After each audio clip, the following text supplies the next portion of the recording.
नमस्कार, स्वागत है आपका खास कार्यक्रम देश देशांतर में। मैं हूं आरफा खानम शेरवानी। अगर खाद्य सुरक्षा बिल संसद ने पास नहीं किया तो गरीब लोगों के बच्चे भूखे मर जाएंगे, ये कहना है नोबेल पुरस्कार विजेता और मशहूर अर्थशास्त्री अमर्त्य सेन का। उनके मुताबिक इस बिल को पास करने के रास्ते में अगर विपक्षी दल आ रहे हैं तो इसको पास न करने का जो अंजाम होगा उसकी जिम्मेदारी भी विपक्षी दलों की होगी। खाद्य सुरक्षा बिल के पास होने के बाद गरीबों को 3 रुपए किलो चावल और 2 रुपए किलो गेहूं दिया जाएगा। इसमें 75% ग्रामीण गरीब हैं और 50% हैं शहरी गरीब। पिछले सप्ताह इस बिल को लोकसभा में पेश किया गया और इस बिल में अब तक 55 तरह के बदलाव लाने का प्रस्ताव किया जा रहा है। क्या ऐसी खूबियां हो सकती हैं इस बिल के अंदर जिसको अमर्त्य सेन ने इतनी बड़ी बात, इतना वजन देकर कहा है, और क्या वाकई ये विपक्षी दलों की जिम्मेदारी बनती है कि वो अगर इसको पास होने के रास्ते में आ रहे हैं तो ये उनकी जिम्मेदारी है? जानने की कोशिश करेंगे देश देशांतर में, लेकिन पहले खास रिपोर्ट पर नजर। संसद में जारी गतिरोध के बीच सरकार महत्वपूर्ण खाद्य सुरक्षा बिल को इसी सत्र में पास कराने की कोशिश में है। केंद्र ने इसे लोकसभा में पेश भी कर दिया है, साथ ही कई दलों से बातचीत भी कर रही है। दूसरी तरफ विपक्ष के तेवर को देखते हुए इसे संसद में पास होना मुश्किल लग रहा है। संसद में जारी गतिरोध पर अर्थशास्त्री अमर्त्य सेन ने इसे संसदीय परंपरा के खिलाफ कहा है। अमर्त्य सेन का कहना है कि खाद्य सुरक्षा बिल एक अहम बिल है और ये किसी भी सूरत में पास होना चाहिए। गौरतलब है कि खाद्य सुरक्षा बिल में गरीबों के लिए 3 रुपए किलो चावल और 2 रुपए किलो गेहूं दिए जाने का प्रावधान किया गया है। 2014 के लोकसभा चुनाव को देखते हुए केंद्र सरकार के लिए खाद्य सुरक्षा बिल अहम उपलब्धि होगी।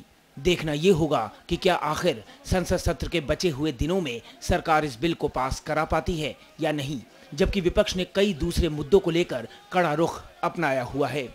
Bureau report, Rajya Sabha TV. तो मेरे साथ कई खास मेहमान हैं। मेरे साथ हैं कांग्रेस पार्टी के प्रवक्ता शकील अहमद साहब। इसके अलावा हैं मेरे पास सांसद हैं बीजेपी से हुक्मदेव नारायण यादव, गार्गी परसाई हैं सीनियर जर्नलिस्ट द हिंदू से, और साथ ही ताजुल हक साहब हैं former chairman commission for agriculture cost and prices. इन चारों मेहमानों के जरिए मुद्दे को समझेंगे, लेकिन सबसे पहले बात करती हूँ मैं हुक्मदेव नारायण यादव जी से। यादव जी, ये बताइए कि क्या अमर्त्य सेन कह रहे हैं जिस तरह से कि आप रास्ते में अगर आते हैं एज अपोजिशन पार्टी तो ये जिम्मेदारी आपके ऊपर होगी जब बच्चे भूखे मरेंगे? उनका ये कहना है कि अगर ये बिल पास नहीं हुआ तो बहुत सारे बच्चे भूख से मर जाएंगे। ये अमर्त्य सेन जी का वो नोबेल प्राइज के विजेता है। मैं उनके विद्वता का, ज्ञान का, योग्यता का सम्मान जरूर करता हूँ, लेकिन मैं भी 1959 ईस्वी में ग्राम पंचायत का प्रधान बना। तब से भारत के गांव, गरीब, किसान, खेत खलिहान, पगडंडी, सड़क और राजपथ की यात्रा करके हिंदुस्तान को अपनी आँखों से देखा है। मैं अमर्त्य सेन जी को सादर के साथ उनको कहना चाहूँगा कि उन्होंने हिंदुस्तान को नहीं देखा है। वो अमेरिका में रह के थीसिस लिख दें और कागज़ के आधार पर जो कह दें वो कोई सत्य नहीं होता है। और अब विरोध पक्ष के ऊपर ये जिम्मेदारी अमर्त्य सेन के द्वारा डलवावे सत्ताधारी दल, ये भी एक घिनौना खेल है। विपक्षी दल का सीधा कहना है कि जब संसद में इस बिल पर महत्वपूर्ण विषय पर चर्चा हो तो संसद में पहले व्यवस्था हो, हल्ला गुल्ला संसद में न हो, हल्ला गुल्ला के कारण का निवारण हो, और हल्ला गुल्ला के जब तक कारण का निवारण नहीं होता है तो कोई विपक्ष कैसे जिम्मेदार है? तो यानी यादव जी, आप ये कह रहे हैं कि पहले जितने करप्शन के चार्जेस हैं उस सब का कांग्रेस पार्टी जवाब दे, यूपीए सरकार जवाब दे, वो सारे मसले हल हो जाएं। और इस बीच तो सेशन भी 10 तारीख तक सिर्फ चलने वाला है। तो आपको क्या लगता है कि वाकई जो आप बात कह रहे हैं वो व्यवहारिक है? जरूर व्यवहारिक है, इसलिए व्यवहारिकता की अपनी अपनी अलग परिभाषा है। एक गांव में काम करने वाला किसान है, उसकी नज़र में जो व्यवहारिकता है वो माननीय अमर्त्य सेन की नज़र में वो व्यवहारिकता नहीं हो सकती है, आपके नज़र में भी वो व्यवहारिकता नहीं हो सकती लेकिन है। आप काफी बड़ा आरोप लगा रहे हैं। आप ये कह रहे हैं कि अमर्त्य सेन जो है वो कांग्रेस पार्टी या यूपीए सरकार के इशारे पे वो कह रहे हैं जो वो कह रहे हैं। ठीक बात है। सरकार 3 तरह के विद्वान होते हैं, एक है पूर्वाग्रही, एक है दुराग्रही, एक है अनुग्रही। पूर्वाग्रह, दुराग्रह और अनुग्रह के आधार पर जो कोई चलने वाले होते हैं, अमर्त्य सेन हैं, वो बड़े अर्थशास्त्री हैं। तो अर्थशास्त्र बता दें कि भारत के गांव, गरीब किसान हैं। हिंदुस्तान का 6 लाख गांव है। 6 लाख गांव में जो 60% किसान जो मार्जिनल फार्मर्स हैं और 18% किसान जो स्मॉल फार्मर्स हैं, उन किसानों की दुर्दशा को सुधारने के लिए भारत सरकार के द्वारा क्या किया गया? क्या आप मुद्दे से थोड़ा सा भटक रहे हैं? यादव जी, थोड़ा सा मुद्दे से आप भटक रहे हैं। इस बीच शकील अहमद साहब से मैं जवाब ले लेती हूँ आपकी इस बात का। शकील अहमद साहब दो बड़े आरोप लगा रहे हैं हुकुमदेव नारायण। वो कह रहे हैं, पहली बात उन्होंने सबसे बड़ी बात ये कह दी कि अमर्त्य सेन जो भी कुछ कह रहे हैं वो दरअसल आपकी पार्टी के, आपकी सरकार के इशारे पर कह रहे हैं। दूसरी बात उनका ये कहना है कि उन्हें शायद असली हालात का अंदाजा नहीं है अमर्त्य सेन को। और फिर उन्होंने ये भी कहा है कि जब तक जो मुद्दे हैं पार्लियामेंट में गतिरोध के वो हल नहीं होंगे तब तक फूड सिक्योरिटी बिल का कोई मतलब नहीं है। देखिए, एक तो आपको मुबारकबाद देना चाहता हूं कि आप सचमुच विपक्ष के दो लोगों को आ गई हैं। आपको शायद नहीं जानकारी होगी, हम ही और हुकुमदेव बाबू एक दूसरे से चुनाव लड़ते हैं। हम लोगों ने अभी तक 4 चुनाव एक दूसरे के खिलाफ लड़ा है। 2 मैं जीता हूं, 2 हुकुमदेव बाबू जीते हैं। पता नहीं अगला में क्या होगा, ना मुझको जानकारी है ना हुकुमदेव बाबू को जानकारी है। शकील साहब, ये महज इत्तेफाक है। मैं इस बात से बिल्कुल उनके असहमत हूं। अमर्त्य सेन जी की जो इकोनॉमिक्स है वो पिछड़ों की ही इकोनॉमिक्स मानी जाती है। उनको जो अमेरिका के यूनिवर्सिटी में पढ़ाते हैं वो, और उनको जो नोबेल प्राइज मिला है वो पिछड़े लोगों की ही दुनिया की इकोनॉमिक्स कैसे सुधरेगी इसी पर काम करने के लिए उनको नोबेल प्राइज मिला है। और ये फूड सिक्योरिटी बिल जो 5, अगर पार्लियामेंट में डिसरप्शन की बात हो कि सामान्य स्थिति हो, विपक्ष बीजेपी 2 तरह से काम कर रही है। एक तो चूंकि 2G के मामले में अटल बिहारी वाजपेयी सरकार के 48,000 करोड़ रुपए के घोटाले का मामला भी चर्चा में आएगा, इसलिए पार्लियामेंट नहीं चलने दो। चूंकि कोयला आवंटन मामले में इनके समय में विदाउट एडवर्टीजमेंट ही जो कोयला खदान का आवंटन किया गया तो उस पर चर्चा नहीं हो, देश के लोग नहीं जाने, इसलिए पार्लियामेंट डिसरप्ट कर लो। और दूसरी तरफ यूपीए की सरकार जो अच्छा काम करना चाहती है, जो जनहित का काम करना चाहती है, जैसे फूड सिक्योरिटी बिल हुआ, जैसे लोकपाल का मामला इसमें है, जैसे विसिल ब्लोअर बिल है। और ये तो फूड सिक्योरिटी बिल ऐसा है जो हमने 2009 के इलेक्शन में कमिट किया था, 2011 में पार्लियामेंट में इंट्रोड्यूस हुआ, फिर वो ये स्टैंडिंग कमेटी में चला गया और अभी आया है। हम बजट सत्र के पहले ही भाग में करना चाहते थे, तो उस भाग में भी इन लोगों ने डिसरप्ट किया हाउस को। और इस सत्र में भी ये चाहते हैं कि लोगों के कल्याणकारी काम सरकार ना करे, जिससे भारत की जनता कांग्रेस पार्टी से नाराज होकर भाजपा को वोट दे दे। लेकिन इनका ये षड्यंत्र सफल नहीं होगा। फूड सिक्योरिटी बिल लाने के लिए कमिटेड है हमारी कांग्रेस की अध्यक्षा सोनिया गांधी जी, बिल्कुल भावनात्मक तौर पे इससे अटैच्ड है। और फूड सिक्योरिटी बिल हम लोग लाने का प्रयास करेंगे। शकील साहब, आपसे मैं पूछूंगी, 67% इस देश के लोगों को फायदा होगा। बिल्कुल, बहस को आगे बढ़ाएंगे। मैं आपके पास फिर आऊंगी, को इससे फायदा होगा। शकील अहमद साहब, मैं फिर आऊंगी आपके पास और बहस को आगे बढ़ाएंगे। इस बीच मेरे साथ 2 और खास मेहमान मौजूद हैं। मेरे साथ गार्गी परसाई भी हैं। गार्गी, ये बताइए कि जिस मजबूती के साथ अमर्त्य सेन ने इस बात को रखा है, खासकर इलेक्शन से पहले, हम कह लें कि इतना पहले, या फिर हम कहें कि अभी फिलहाल सत्र की जो बात हो रही है वो खत्म होने वाला है, आपको लगता है कि इसके पीछे वाकई जेन्युइन कारण है? किसके पीछे जेन्युइन कारण है? जो अमर्त्य सेन ने कहा है कि अगर ये बिल पास नहीं होता है तो लाखों करोड़ों गरीब बच्चे भूखे मर जाएंगे। उन्होंने कहा है, लेकिन ऐसा है कि ये नहीं कि देश में कोई सिस्टम अभी है नहीं। एक पब्लिक डिस्ट्रीब्यूशन सिस्टम तो इन प्लेस है अभी, जो कि चल रहा है। उनका ये कहना ज़्यादा था कि फूड बिल को पास नहीं करने का जो कॉस्ट होगा उसकी तरफ ध्यान दिया जाए और उसके बारे में देखा जाए कि जो फूड बिल है, not passing the food bill के क्या कॉस्ट होंगे। उसमें उनको लगा कि शायद लोग बच्चे ज़्यादा स्टार्वेशन में या हंगर ज़्यादा फैलेगा देश में। हालांकि ये भी मैं कह दूं कि जब उनसे पूछा गया इसके बारे में बहुत डिटेल में, तो उन्होंने कोई बहुत स्पष्ट जवाब उस वक्त नहीं दिया कल की प्रेस कॉन्फ्रेंस में। यानी आप ये कह रही हैं कि उनके पास बहुत मजबूत दलील नहीं थी इतनी बड़ी बात कहने के पीछे? कि अगर दलील होगी, पर उनका कहना था वो दलील बहुत ही ज़्यादा बड़ी है, उसके लिए अलग से बहुत ज़्यादा समय चाहिए होगा। तो मैं ये कह रही हूँ कि ऐसा नहीं है कि अभी कोई सिस्टम है नहीं देश में, और फूड बिल के आ जाने से एकदम से जो हंगर या स्टार्वेशन डेथ्स या जो होती हैं वो एकदम से ख़त्म हो जाएंगी। तो ये नहीं है कि बहुत बड़ा गैप है देश में, पर यह ज़रूर है कि कांग्रेस का एक प्रोग्राम है, कांग्रेस के मैनिफेस्टो में था, और यूपीए चाहती है कि इसको पास किया जाए और समय से पास किया जाए, ताकि मार्च, असल में जब पहले इसका स्केड्यूल बनाया था तब भी ये था कि मार्च 2014 से इसको लागू किया जाए जी। तो इसी को लेकर सरकार चलना चाहती है। पर अभी इस सत्र में क्योंकि इस पे बहस नहीं हो पा रही है तो थोड़ा सा ये डिरेल सा होता सा लग रहा है। जी बिल्कुल। गार्गी जी, आपसे बातचीत हम जारी रखेंगे। ताजमल हक साहब, मेरा सवाल अब आपसे है कि जितना वजन फूड सिक्योरिटी बिल पर डाल दिया अमर्त्य सेन ने कि उसके आ जाने से जो बच्चे भूखे मर सकते थे वो नहीं मरेंगे, या अगर ऐसा पास नहीं हुआ तो बहुत सारा नुकसान हो सकता है, आपको लगता है कि इस बिल में इतना वजन है?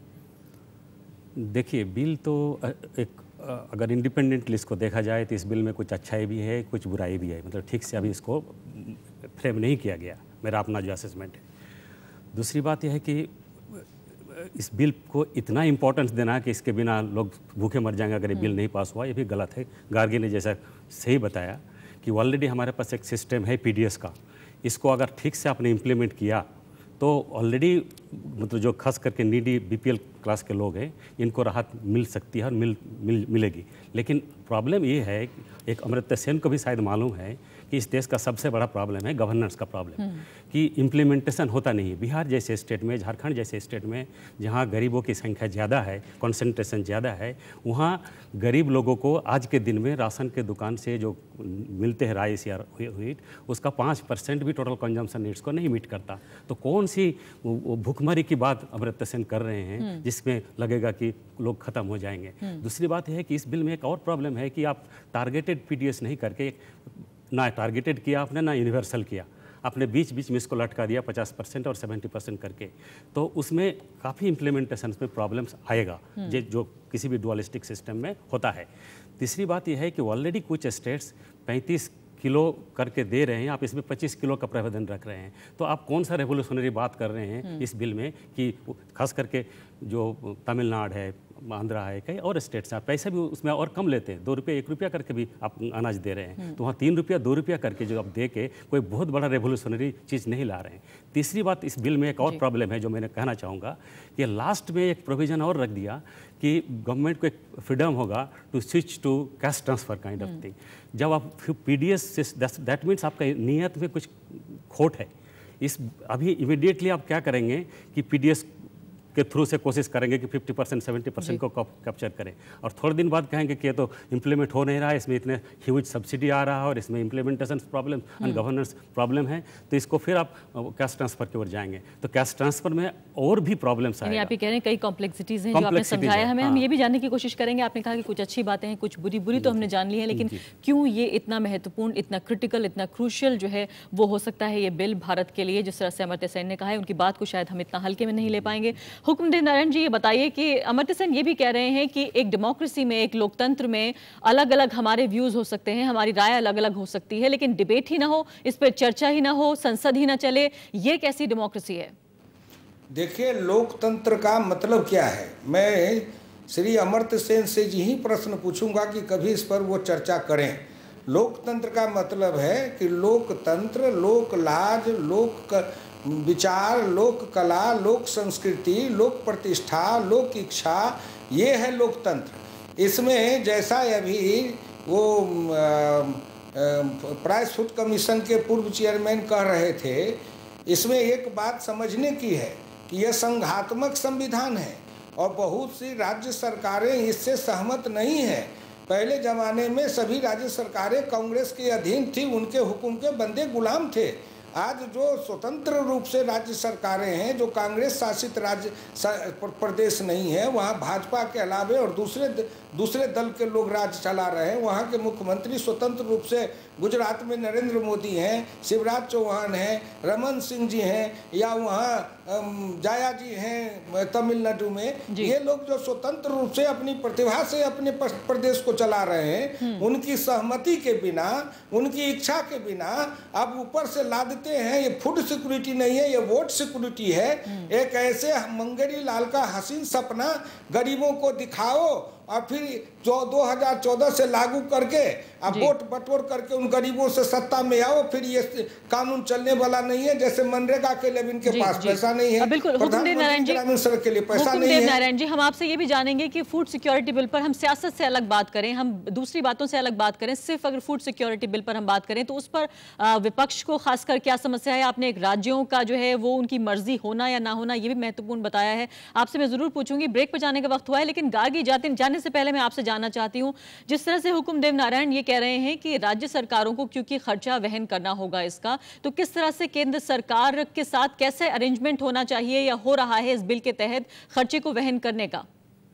खर्चे का राज्य सरकारों के ऊपर नहीं है। फूड ग्रेन्स तो सेंट्रल गवर्नमेंट देगी, सेंट्रल पूल से आएगा।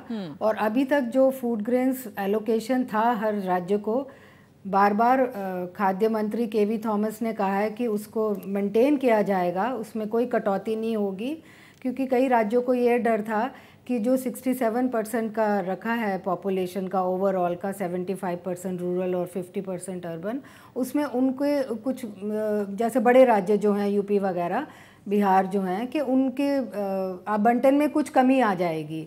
लेकिन सरकार ने उन्हें अश्योरेंस दिया कि ऐसा नहीं होगा। और पहले बिल के तहत ये भी था कि जो ट्रांसपोर्टेशन का कॉस्ट है उसका खर्चा भी राज्यों के ऊपर डालेंगे, और उन्हें ये छूट दी गई थी कि वो कंज्यूमर के ऊपर डाल दें।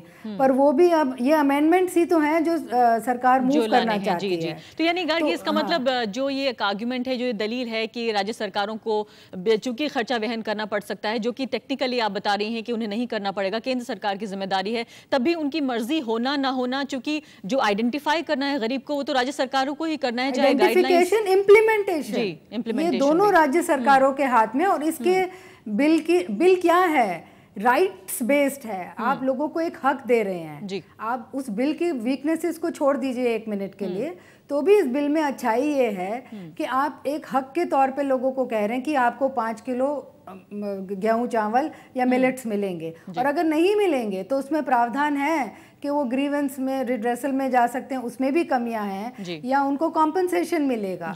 तो कई मायनों में, जैसा हक साहब ने भी कहा, कि ये बिल अच्छा भी है।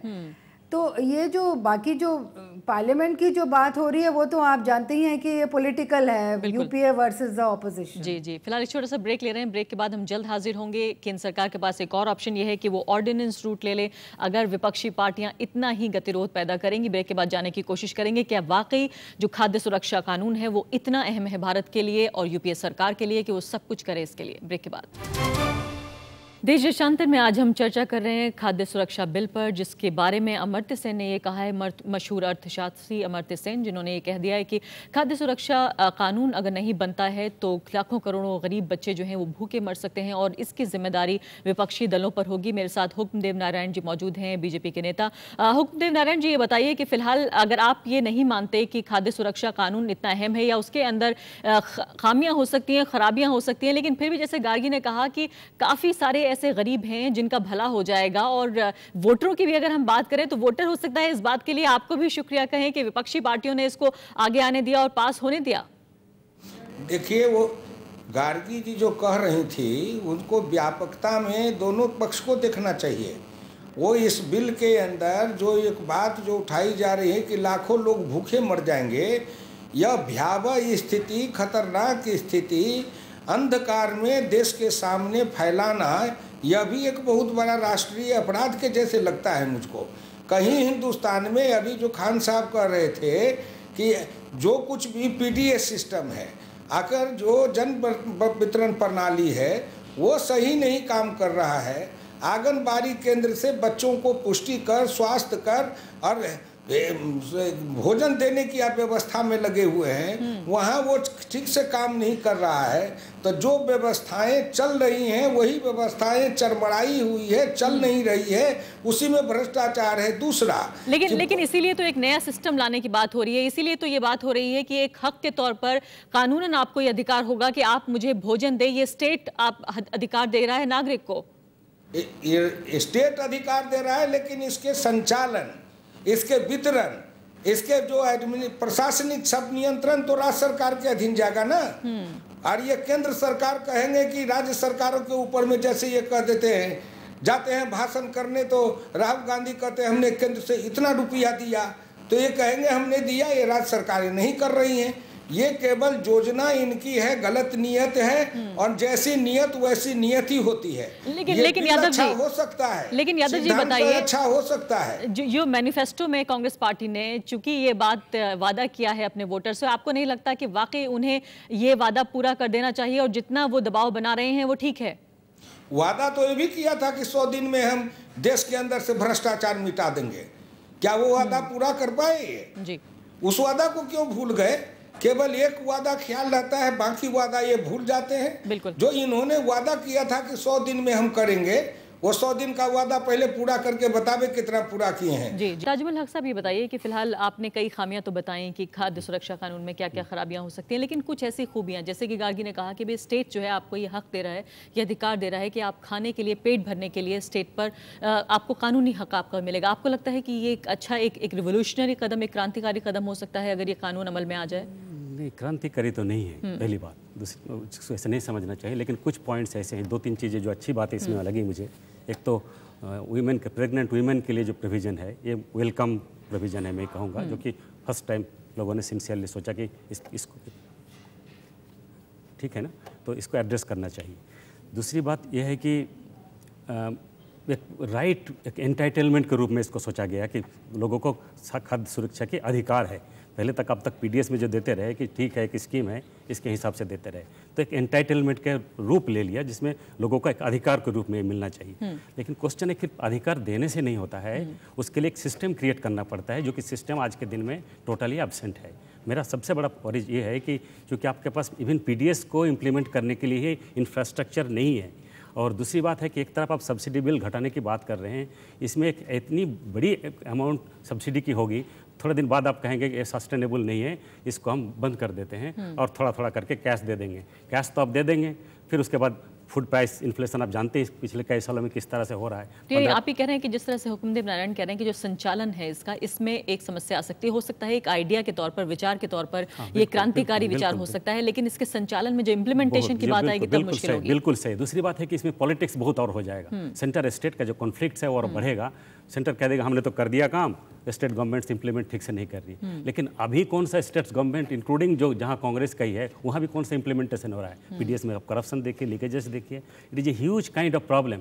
इस इंफ्रास्ट्रक्चर को और इंस्टीट्यूशन बिल्डिंग को लोकल लेवल पे एक डिसेंट्रलाइज फूड डिस्ट्रीब्यूशन का सिस्टम जब तक आप क्रिएट नहीं करेंगे, लोकल लोगों को इन्वॉल्व करके, कम्युनिटी को इन्वॉल्व करके, तब तक फूड सिक्योरिटी नहीं हो सकता। दूसरी बात, जैसे यादव जी ने कहा बड़ा अच्छा कि स्मॉल और मार्जिनल फार्मर से ज़्यादा फूड इनसिक्योर आज के दिन में कौन है? तो उनको आप इतना उसका इनकम सिक्योरिटी बढ़ाइए, उनको इतना लाइवलीहुड सिक्योरिटी उनका बढ़ाइए। लाइवलीहुड और इनकम सिक्योरिटी जब बढ़ेगा तो अपने आप ही वो फूड एक्सेस कर सकते हैं, चाहे लोकली हो चाहे बाहर से हो। लेकिन वो नहीं करके आप ऐसे ही आप दान देने की बात करेंगे, आप फिर बोलेगा आपको हमने आपके लिए हमने इतना कर दिया और बाद में कुछ भी नहीं दिया, तो वो ठीक सस्टेनेबल नहीं लगता आपको सस्टेनेबल। गार्गी पर से ये बताइए कि माना जा रहा है कि इसकी एस्टिमेटेड जो कॉस्ट है वो 1,31,000 करोड़ होगी। एक आर्ग्यूमेंट ये भी दिया जा रहा है कि पहले से ही कर्जे में डूबी सरकार, जिसका जो है वो डेफिसिट काफ़ी बढ़ गया है, उसके चलते इससे कहीं ना कहीं कर्ज में और सरकार डूब जाएगी और स्टेट के पास इतना पैसा नहीं है सरकार के पास कि वो इस कानून को आगे बढ़ा सके, इम्प्लीमेंट कर सके। ऐसा एक ही पहलू है, 90,000 करोड़ जो है वो तो अभी भी हम दे रहे हैं फूड सब्सिडी। जो इसमें बढ़ोतरी होगी वो 23,000 के करीब होगी। जहां देश में इतना पैसे दूसरे क्षेत्रों में आवंटन किया जाता है, अगर मिसेस सोनिया गांधी का ये पेट प्रोजेक्ट है तो उसके लिए बहुत बड़ी कीमत तो नहीं है।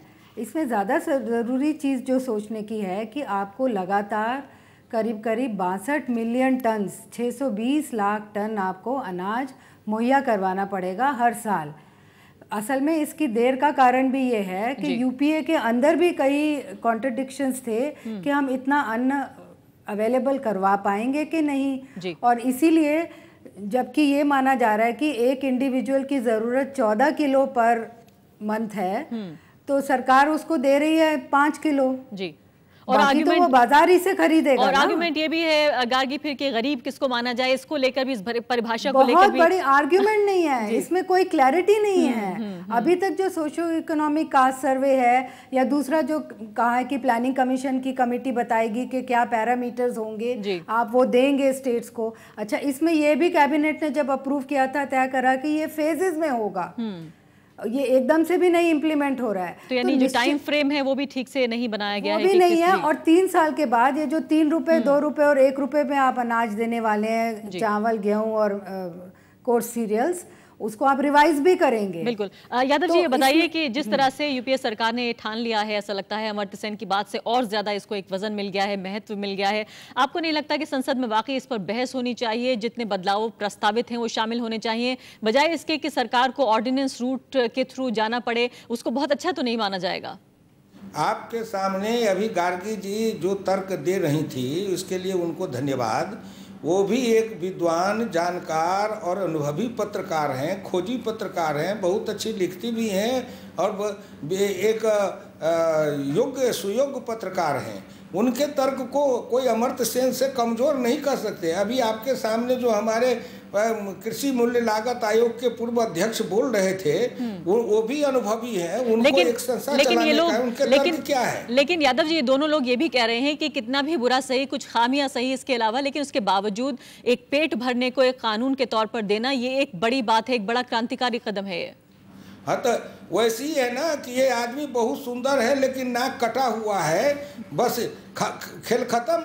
इनके बिल के अंदर जो त्रुटि है वो ज़्यादा महत्वपूर्ण है। ये कुछ सुंदर तो है, गरीबों को रोटी मिले, कपड़ा मिले, मकान मिले, शिक्षा मिले, दवाई मिले, ये सब बात कहने में बड़ी अच्छी है, लेकिन ये जिनके वितरण करने की प्रणाली, प्रशासनिक जिम्मेदारी किसकी है? और राज्य सरकारों के मथे ये डालते हैं। मनरेगा में अगर सफलता नहीं मिली तो राज्य सरकार जिम्मेवार है। प्रधानमंत्री ग्रामीण सड़क योजना अगर नहीं चल रहे हैं तो राज्य सरकार जिम्मेवार है। क्या मनरेगा में जितना पैसा मिलना चाहिए दे पा रहे हैं? क्या प्रधानमंत्री ग्रामीण सड़क में दे पा रहे हैं? समय मेरे पास लगभग, खाद्य सुरक्षा बिल में भी ये पैसा दे नहीं पाएंगे। बिल्कुल। समय मेरे पास लगभग समाप्त हो चुका है। एक आखिरी सवाल, 5 लाख करोड़ तो कर्जा लेके, जी, समय मेरे पास समाप्त हो चुका है। यादव जी, एक आखिरी सवाल बहुत संक्षेप में ये बताइए कि जिस तरह से माना जा रहा है जो मनरेगा ने यूपीए 1 के लिए किया, क्या वाकई खाद्य सुरक्षा कानून यूपीए 2 के लिए वो करेगा वोटर के पर्सपेक्टिव से? तो बिल्कुल वो तो करेंगे तो सही, दिख ही रहा है इनका इरादा तो है कि किसी ना किसी तरह से, चाहे ऐसे ना पास हो तो ऑर्डिनेंस करे, कुछ करे, क्योंकि आगे दिनों में इलेक्शन आने वाला है 2014 में। लेकिन मेरे ख्याल से सोच समझ के इसको करना चाहिए, खास करके जो भी सजेस्टेड अमेंडमेंट्स वगैरह लोगों ने किया है उसको इम्प्लीमेंट करें, और इम्प्लीमेंटेशन के लिए एक appropriate infrastructure and institution create करें। उसके बिना हड़बड़ी करेंगे तो नुकसान के अलावा। बहुत बहुत शुक्रिया टी हक साहब, गार्गी परसाई और हुक्मदेव नारायण जी, और साथ ही शकील अहमद भी हमारे साथ मौजूद है। तमाम मेहमानों का शुक्रिया। तो साफ तौर पर खाद्य सुरक्षा कानून मेहमान मान रहे हैं हमारे कि ये महत्वपूर्ण है। बीजेपी हालांकि इसमें बहुत सारी त्रुटियां निकाल रही है। जानकार भी ये मानते हैं कि इसमें कहीं ना कहीं जो अमेंडमेंट्स 55 के करीब जो सुधारों की बात की गई है, बदलाव की बात की गई है, वो जरूर लाने चाहिए, लेकिन महत्वपूर्ण जरूर है देश के लिए भी और देश के गरीब के लिए भी। अभी के लिए इतना ही, नमस्कार।